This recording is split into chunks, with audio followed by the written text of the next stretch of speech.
Surefire recipe techniques are proven, and they will guarantee results in your kitchen. In front of me, I've got a beautiful Atlantic salmon fillet. It's the whole side of salmon. I've got skin on and scales on, and look at this beautiful flesh. It's just aching to hit the pan. What I'm going to do is I'm going to saute it, but before I do, I want to quick cure it. I'll use a little bit of salt and sugar, cure it, get rid of the excess moisture, but the first step is I have to remove the scales. I'm going to take a knife and work in the opposite direction that the scales travel so that I can take them off and reveal that beautiful flesh.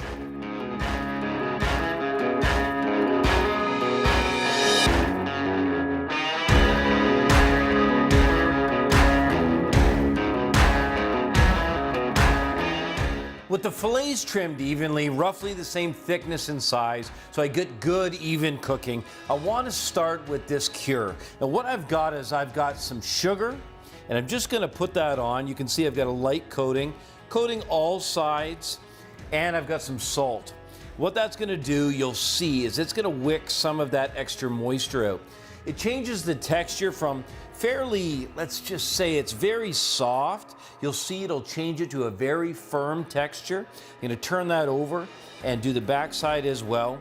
And when that hits the pan, it's just less moisture that has to escape. It allows it to caramelize more quickly.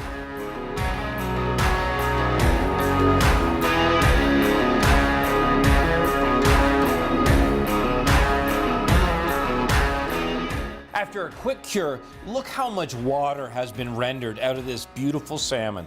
The next thing to do is to give it a quick rinse. I've got some ice water. I'm just getting rid of the salt and the sugar, and then I'll lay it flat on the board, and taking a good sharp knife, I want to put some slits right from top to bottom. 1, 2, 3. And what these slits will do when I'm sauteing is it'll prevent the skin from curling up. And believe me, when we get this skin crisped up, you're gonna wanna eat it. I'm gonna dry this out and get my pan ready. One of the most important things when you're sauteing salmon is to make sure that you have a really good hot pan. I'm going to turn this cast iron pan on medium high, and as it heats up, I'm going to get some butter, some olive oil. I'm going to season this, get it in the pan, and I'm going to do most of the cooking skin side down till it's about 3/4 of the way done.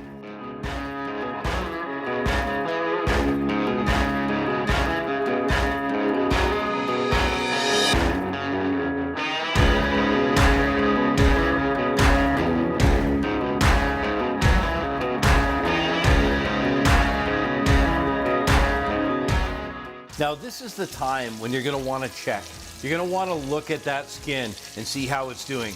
Don't touch it. The way that you can tell, and let's get a look in here, the flesh begins to turn slightly whiter, and you can see as it starts to cook. But you literally want this about 3/4 cooked before you even think about turning it over.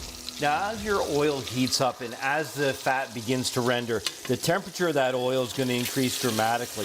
What you can do to cool it off is to take some of that oil and throw it up on top of the fillet.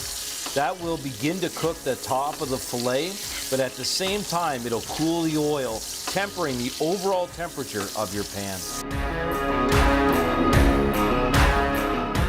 Now that my salmon are cooking away, I have a few minutes to prepare the vegetable side. I've got some beautiful shimeji mushrooms. You could use chanterelles, you could use your favorite mushrooms, whatever's available. Some radishes, Brussels sprouts, and some shucked peas. Let me show you how easy it is. I'll start with the shimeji. Just make sure to clean them and brush them. Don't submerge them in water, and that goes for any mushroom at any time.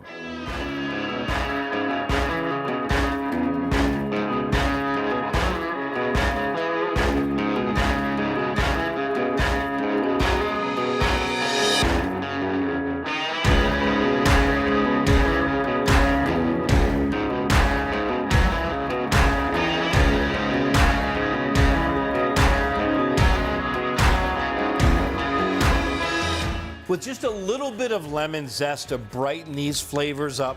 The thing that I love about salmon is how beautiful and how simple it is. Easy to cook, fast in the pan, and this easy cure with the wild salmon and mushrooms and peas is a perfect meal.